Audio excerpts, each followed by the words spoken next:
Friends, ఇప్పుడే అందిన వార్త. రాష్ట్ర ప్రభుత్వ ఉద్యోగులకు డిఏల పైన తీపి కబురు అంటూ లేటెస్ట్ అప్డేట్ అయితే రావడం జరిగిందండి. ఆ వివరాలు ఏంటనేది మన వీడియో రూపంలో తెలుసుకుందాం.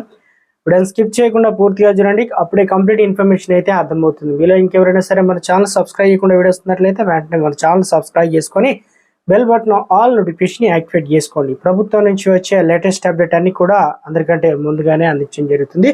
అదేవిధంగా లైక్ చేయడం మర్చిపోతున్నారు, వెంటనే లైక్ చేయండి. లేట్ చేయకుండా వీళ్ళకైతే వెళ్ళిపోదామండి.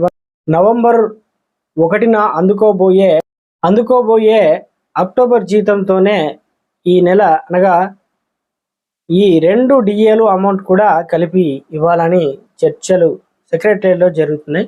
ఆర్థిక శాఖ కూడా ఈ మేరకు కసరత్తు చేస్తుంది. ఒక్కో డిఏకు ఎంత భారం పడుతుంది, రెండింటి కలిపి అదనంగా ఎంత కేటాయించాల్సింది వస్తుందనే లెక్కలు ఆఫీసర్లు వేస్తున్నారు. గత ప్రభుత్వం 2022 జూలై నుంచి డిఏ కరువు భత్యం పెండింగ్లో పడ్డాయి. 5వ డిఏ కూడా రాబోతున్నందుకు ఇంకెలాంటి సమస్యలు అనగా ఆలస్యం చేయకుండా ప్రస్తుతం ప్రభుత్వానికి ఉన్న ఆర్థిక వనరుల లభ్యత మేరకే కనీసం రెండింటిని విడుదల చేయాలని దిశగా ఆలోచనలు జరుగుతున్నాయి.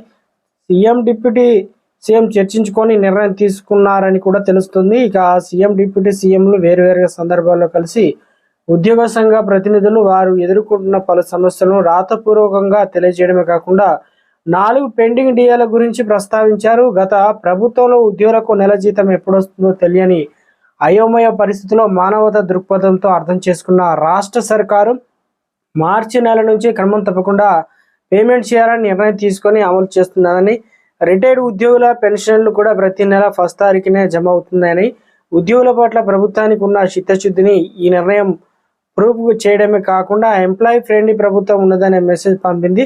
దీని కొనసాగింపుగా ఉద్యోగులు దీర్ఘకాలికంగా ఎదురు చూస్తున్నటువంటి 2 డిఏలను డిసెంబర్ 2022, జనవరి జూన్ 2023 విడుదల చేయాలని అనుకుంటుంది.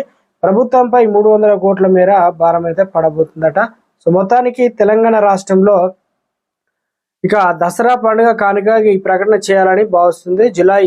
డిసెంబర్ 2022, జనవరి జూన్ 2023 డిఏలు 3.64% చొప్పున గత ప్రభుత్వం ప్రకటించింది. కానీ అమలు చేయకుండా పెండింగ్లో పెట్టడంతో ఇప్పుడు వాటిని మోక్షం